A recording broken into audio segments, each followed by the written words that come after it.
Am I the asshole for telling my cousin I can't come to his wedding because of his no child rule?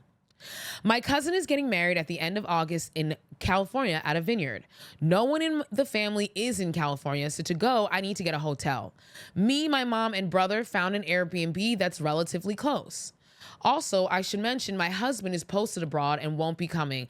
I was going to fly to the US for this. The invite came out only 3 weeks ago, and we had to scramble to find a place. The issue now is that I have a 4-month-old baby who only breastfeeds and won't take a bottle. They just let us know that no children under 12 are allowed. So I told them that logistically I can't come. They suggested to me that me and my mother go back and forth to the Airbnb and watch the baby. And I said, it's just too big of a deal. Go back and forth between the Airbnb. We'll get back to that. To fly all the way there, pay for an Airbnb, and then go back and forth during the wedding, it just doesn't seem worth it.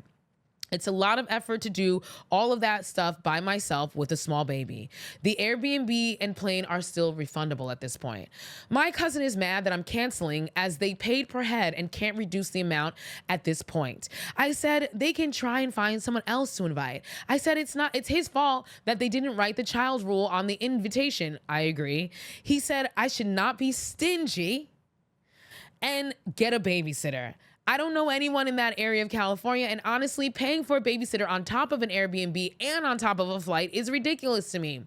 He says it's standard not to bring children to weddings. So am I the asshole for canceling close to the date because I can't bring the baby with me? What y'all think? Is she the asshole?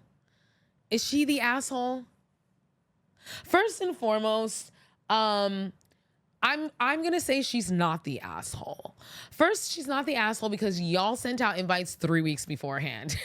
Like the fact that she was able to scramble with a 4-month-old baby, get an Airbnb and a flight all the way to California in 3 weeks. Yeah, she a real one. She a real one. Number two, you want her to go back and forth between the Airbnb. So you basically want her to do work while she's at your wedding. She can't enjoy the wedding. She has to go back and forth between the Airbnb and her mama too. You roping grandma in? Gma, as they like to be called in 2024. And then you're calling her stingy because she doesn't want to get a babysitter after already paying for a flight and an Airbnb. No, y'all are bugging. And the fact is that you didn't write it. If you had written it on the card, I could give you that. If you had written it on the invitation, I could give you that. I could back you up. I could support you. Okay? But you didn't. And then you mentioned this rule after the fact, and you mad that she don't want to travel with she don't want to be dealing with a 4-month-old like, hello?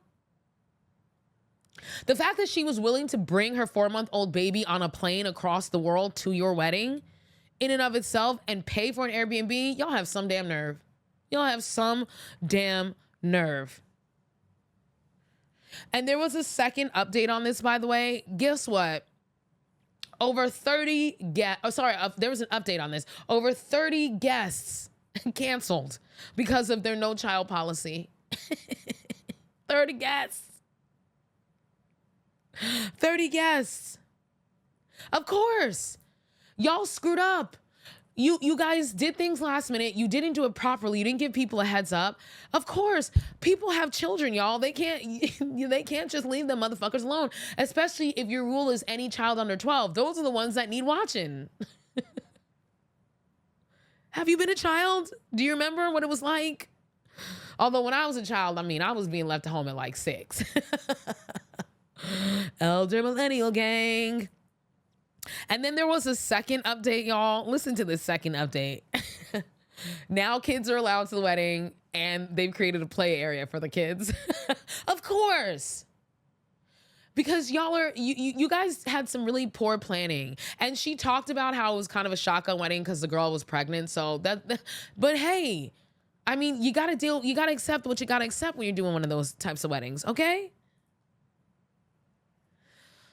So what are you guys' thoughts on the no kids at the wedding?